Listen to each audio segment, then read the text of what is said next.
जय श्री राम, जय श्री बालाजी महाराज, जय महाकाल।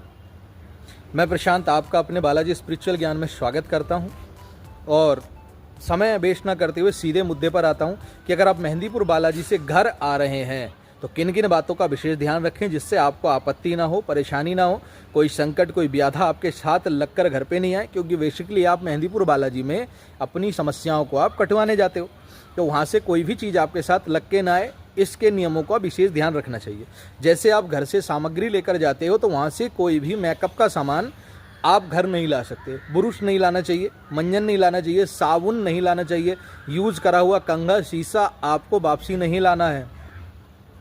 जो घर से खाना बना कर ले गए हैं या वहाँ से खाना पैक कराकर आपको बिल्कुल भी नहीं लाना है। किसी भी प्रकार का भोजन, खाने पीने की वस्तु वहाँ से नहीं लानी है, ठीक है ना। किसी भी प्रकार का प्रसाद भी लाना मना है वहाँ से, ठीक है। जो भी अपने साथ सामग्री लेके गए हैं वो वहीं पर छोड़कर आएंगे। मंदिर में वापसी आते समय आने की 10 रुपये की दरखास्त अवश्य लगाएं।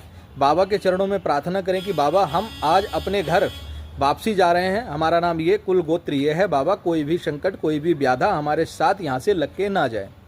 10 बार अपना बैग चेकें। किसी भी प्रकार का परफ्यूम, खुशबू वाली धूप बत्ती, अगरबत्ती या किसी भी प्रकार का खुशबू से संबंधित सामान, खाने से संबंधित सामान, मेकअप और श्रृंगार से संबंधित सामान आपको मेहंदीपुर बालाजी से नहीं लाना है।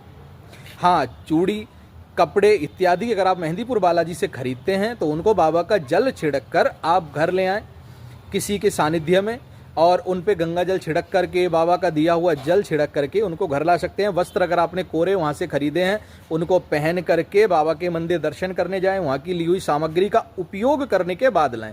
जैसे चूड़ी हो गई या आपने शॉल ले लिया या कपड़े ले लिए, उनको वहाँ पर उपयोग कर लें पहले, तब लाएं। कोरे वस्त्र बिल्कुल ना लाएं, किसी भी प्रकार से नए खरीदे हुए कोरे वस्त्र ना लाएं। बाकी सामग्री तो आपको लानी ही नहीं है।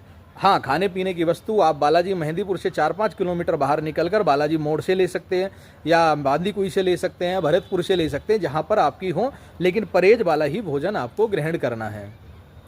जब मंदिर में दरखास्त लगा दोगे उसके बाद वहाँ पर किसी भी प्रकार का खाना पीना नहीं है। एक बार वापसी की दरखास्त लग गई फिर सीधे घर, पीछे मुड़कर नहीं देखना कहाँ तक, जहाँ तक मंदिर आपकी नज़रों में आ जाए। क्योंकि बहुत समय तक आपका संकट आपके पीछे पीछे चलता है कि शायद ये पीछे मुड़ के देख ले और मेरा आवाहन कर ले। पीछे मुड़ने का मतलब है उसका आवाहन। तो जो संकट आप वहाँ पर बैठा कर आए हो, छोड़ कर आए हो, आपके पीछे मुड़ के देखने से वो आपके साथ वापस आ सकता है। इसलिए पीछे मुड़ के ना देखें, सीधे घर आएँ। घर आकर नहा धोकर जो भी घर से वहाँ से वस्त्र लाए हो, धुले हुए वस्त्र लाएं या जल छिड़क के लाएं। उसके बाद घर आकर के उन वस्त्रों को पुनः धोएं। पुनः उन वस्त्रों को धोएं। जिस बैग में आप सामान रख के ले गए उस बैग को घर पे लाने के बाद अच्छे से धोएं। क्योंकि वहाँ पर बहुत सारी अशुद्ध चीज़ें, बैग ज़मीन पे भी रखा जाता है, कितनी सारी चीज़ें लग सकती है। हो सकता है उसके साथ कोई निगेटिव एनर्जी बाहर से कहीं से जुड़ गई हो, उसको धो लें। बाबा की पूजा प्रारंभ करें। 41 दिन के नियमों को पूर्ण संयम के साथ, ब्रह्मचर्य के साथ, पूर्ण श्रद्धा भाव से रखें ताकि आपके जो भी समस्या है, जो आपके संकट हैं, बाबा की कृपा से, करुणा से वो कट सके। 41 दिन के परहेज का वीडियो हमने डाला है। जैसे प्याज लहसुन नहीं खाना, किसी प्रकार का तामसिक भोजन आपको ग्रहण नहीं करना, दूध, दही आदि से बनी हुई पदार्थ को आपको ग्रहण नहीं करना। चाय पी सकते हो, सफ़ेद मिठाई, सफ़ेद रसगुल्ला वर्जित रहेगा। किसी भी चावल, उड़द बिल्कुल वर्जित रहेंगे। 41 दिन ब्रह्मचर्य का पालन करना है। ज़मीन पर शयन करना है, लकड़ी के बने हुए तख्त पर शयन करना है। सुबह शाम बाबा का दीपक लगेगा, जोत बत्ती होगी, सीताराम का जाप, प्रेतराज स्तुति, भैरव स्तुति 7 बार या 11 बार, हनुमान चालीसा, राम आरती इत्यादि आप करें। सुंदर कांड का पाठ करें, मंत्रों का जाप करें, सीताराम जी के मंत्रों का, और जो दरबार से बताए हुए नियम उन नियमों का पालन करें।